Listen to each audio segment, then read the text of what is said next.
আজকে আমরা বানাবো হলো ফ্রুট কেক। ঠিক আছে, এটা ক্রিসমাসের কেকও বলতে পারেন আপনারা।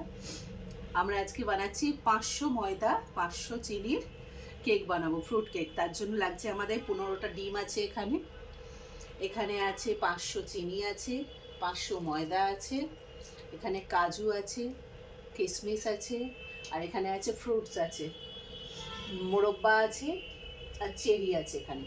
আর এখানে 500 আমুল বাটার আছে, আর এখানে আছে একটু ঘি, আপনারা যেমন 250 বা 200 নিতে পারেন। এখানে আছে ভ্যানিলা এসেন্স আছে, আর এখানে বেকিং সোডা রয়েছে, আর এখানে একটা মশলা বানানো আছে, এর মধ্যে জায়ফল আছে, আর আছে এলাচ আছে, আর দারচিনি আছে। এগুলো একটুখানি হালকা তাওয়াতে করে গরম করে নিয়ে এটা গুঁড়ো করা হয়েছে।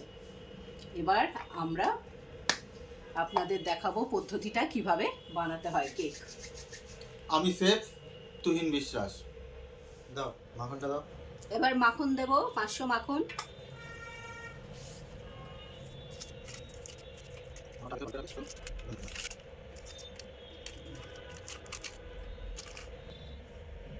এবার মাখনটাকে ভালো করে একদম চটকে নিতে হবে, আর এর মধ্যে দিতে হবে 500 চিনি।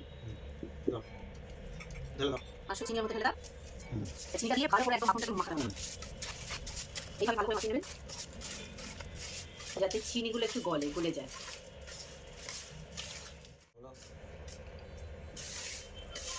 দেখুন, মাখতে মাখতে একদম চিনিটা প্রায় একদম গলে গেছে, মেল্ট হয়ে গেছে।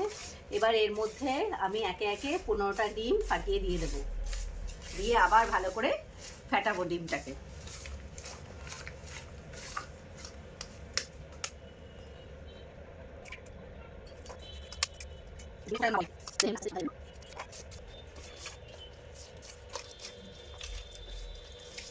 ডিমগুলো দেওয়া হয়ে গেছে, এবার ভালো করে একদম ফেটিয়ে নেবো।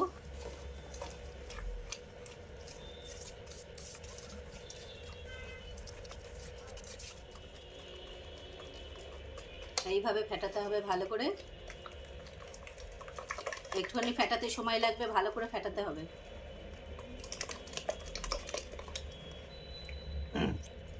এরপর এবার এর মধ্যে সব ফ্রুটসগুলো দেবো, দিয়ে দাও মামা, ফ্রুটসগুলো দাও। দাও দাও দাও তোমার খাওয়ার জন্য রেখেছি, এটা দাও বেশি করে। দাও ওটা পুরোটা দিলে দাও দেখি। গুড। এরপর কি দেবে? কিশমিশ দেবে। কিশমিশ দাও। পুরোটা দিও না, হ্যাঁ কিশমিশ আগে হাতে করে দাও দেখি, বেশি করে হাতে করে দাও। আরো দাও বড় করে। এই কেক বানানোর আগে কিন্তু এই ফ্রুটসগুলো আগে করতে হবে, ছোট ছোট করে টুকরো করে কেটে নিতে হবে। মোরব্বা, চেরি, এগুলো ছোট ছোট করে টুকরো করে কেটে নিয়ে তারপরে এগুলো কিন্তু রোদে শুকাতে হবে। ঠিক আছে, শুকিয়ে নিতে হবে। কাজু কিশমিশ এগুলো রোদে কিন্তু শুকাতে হবে, শুকিয়ে নিয়ে তারপরে কিন্তু কেকটা বানাতে হবে। তো সব এই যে কাজু বাদাম দেওয়া হয়ে গেল, হ্যাঁ সব দিয়ে আবার ভালো করে মেখে নেব।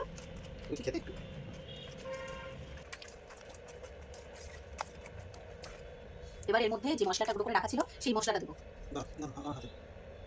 ব্যাস, এর মধ্যে জায়ফল, এলাচ আর দারচিনি যে মশলাটা ছিল সেটা দিয়ে দিলাম, দিয়ে আবার ভালো করে ফেটাতে হবে।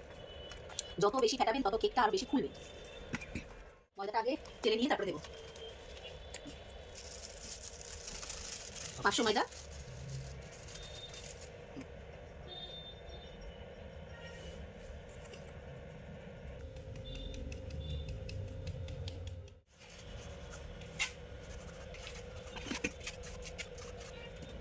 ময়দা দেওয়া গেছে, এবার ভালো করে আবার মেখে নিতে হবে।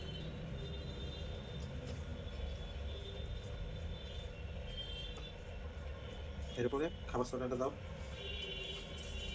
দিয়ে দাও। হ্যাঁ, এর জন্য এই বেকিং সোডার জন্য কেকটা ফুলবে ভালো।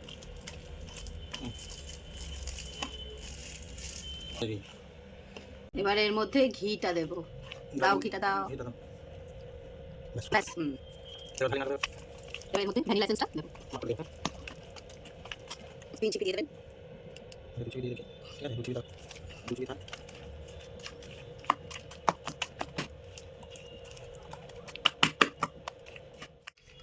ফয়েল পেপারে এবার ব্যাটার দিয়ে দিচ্ছি, দুটো ফয়েল পেপারে ব্যাটার দিলাম, কারণ দুটো ধরবে, এর বেশি ধরবে না, দুটো দুটো করে করব আমরা।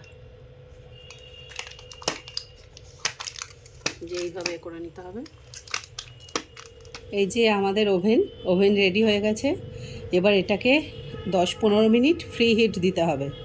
আমি সুইচটা অন করে দিচ্ছি। আমাদের ওভেন ফ্রি হিট হয়ে গেছে। এবার সুইচটা অফ করে তারপরে এটাকে ওভেনটাকে খুলবো। খোলা হয়ে গেল। এবার ব্যাটারগুলো দিয়ে দিচ্ছি।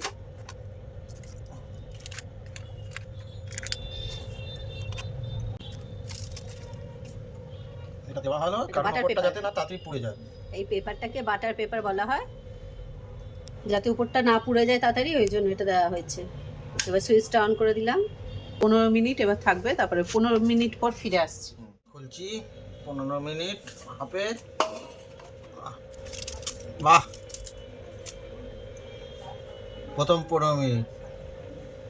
এই যে পিন আছে একটা, পিনটা দিয়ে এবার দেখবো হয়ে গেছে কিনা কেকটা।